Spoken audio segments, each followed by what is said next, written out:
ada luka yang enggak kelihatan.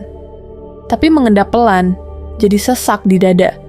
Bukan karena orang luar, tapi dari rumah, dari mereka yang harusnya paling memahami kita. Kadang, yang bikin kita ngerasa paling sendirian di dunia, justru orang tua kita sendiri. Aku nggak tahu harus mulai dari mana.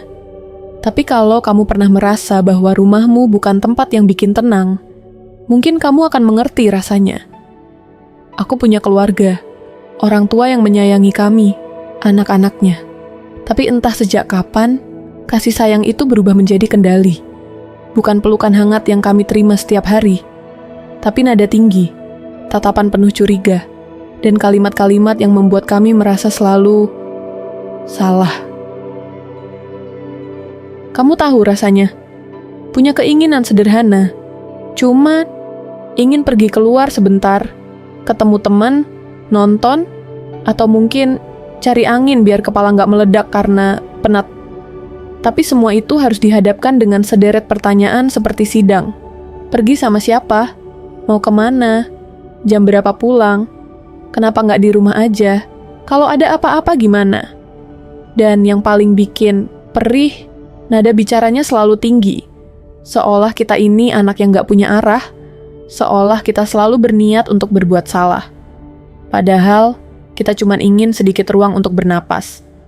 Tapi, tiap kali mencoba jujur dan terbuka, kita malah dipatahkan, disalahkan, dibuat merasa bersalah, dibuat ragu atas diri sendiri. Dan pada akhirnya, kadang kami pergi tanpa pamit atau nggak jadi pergi sama sekali. Bukan karena takut, tapi karena hati ini udah keburu patah duluan. Udah nggak mood lagi. Kakakku yang bahkan sudah menikah, tetap masih harus minta izin seperti anak kecil. Harus melapor kemanapun dia pergi. Aku tahu, mereka hanya takut terjadi apa-apa. Tapi sampai kapan rasa takut itu jadi alasan untuk mengontrol hidup kami? Kadang aku mikir, sebenarnya apa sih yang mereka inginkan? Kami berusaha menjadi anak baik, pulang tepat waktu, nggak neko-neko. Tapi tetap saja salah. Kalau kami menjawab, kami takut dikira melawan. Tapi kalau diam, mereka bilang kami nggak menghargai.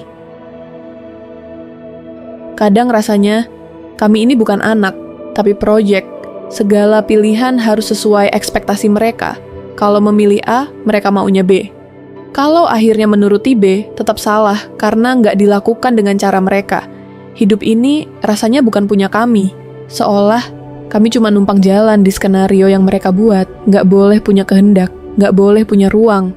Cuma boleh jadi versi anak yang mereka anggap benar. Sampai akhirnya, banyak dari kami yang kehilangan arah. Bukan karena tidak tahu apa yang mau dicapai, tapi karena tak pernah diberi kesempatan memilih sejak awal. Jangan anggap ini drama. Ini realita banyak anak di luar sana yang tumbuh dengan luka-luka tak terlihat, yang tercipta dari komunikasi yang penuh bentakan dan prasangka. Banyak dari kami yang mulai membenci rumah.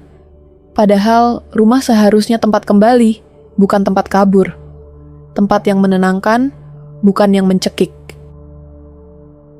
Jujur, pernah terlintas di pikiran, kalau aku pergi jauh, mungkin akan lebih tenang. Kalau aku menghilang, mungkin semua ini akan selesai. Tapi di saat yang sama, ada rasa bersalah yang besar. Takut disebut durhaka. Takut disangka, tidak tahu terima kasih.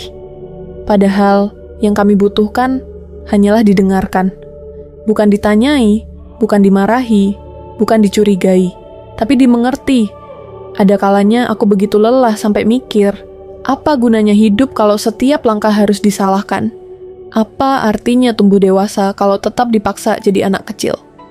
Kadang, rasanya seperti tidak punya ruang untuk bernapas.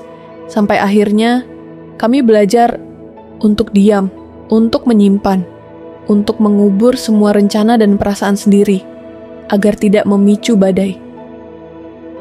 Terus, apa yang bisa kita coba lakukan? Aku tahu, tidak mudah memberi pengertian kepada orang tua. Terutama, jika mereka sendiri merasa bahwa apa yang mereka lakukan adalah bentuk cinta. Tapi aku belajar satu hal, menjelaskan tidak harus menggurui. Mulailah dengan pelan-pelan menunjukkan perasaanmu. Lewat tulisan atau obrolan yang lembut di waktu yang tepat. Sampaikan bahwa kamu mencintai mereka, tapi juga butuh ruang untuk menjadi dirimu sendiri. Cobalah untuk tidak membalas amarah dengan amarah. Gunakan empati, meskipun kamu sendiri terluka. Dan kalau itu tidak bisa dilakukan sekarang, tidak apa-apa. Jaga dulu hatimu. Rawat dulu emosimu. Kita tidak sedang ingin pergi jauh dari mereka. Kita hanya ingin belajar berjalan dengan kaki kita sendiri. Bukan untuk meninggalkan, tapi agar saat kembali pulang, kita benar-benar tahu rasanya rumah yang hangat, bukan yang menyempit.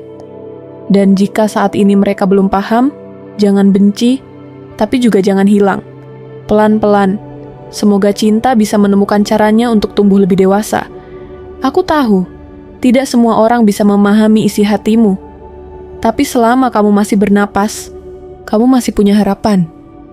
Masih ada hari esok, dan kamu masih bisa menciptakan rumah. Jika bukan dari tempat, setidaknya dari orang-orang yang bisa membuatmu merasa utuh.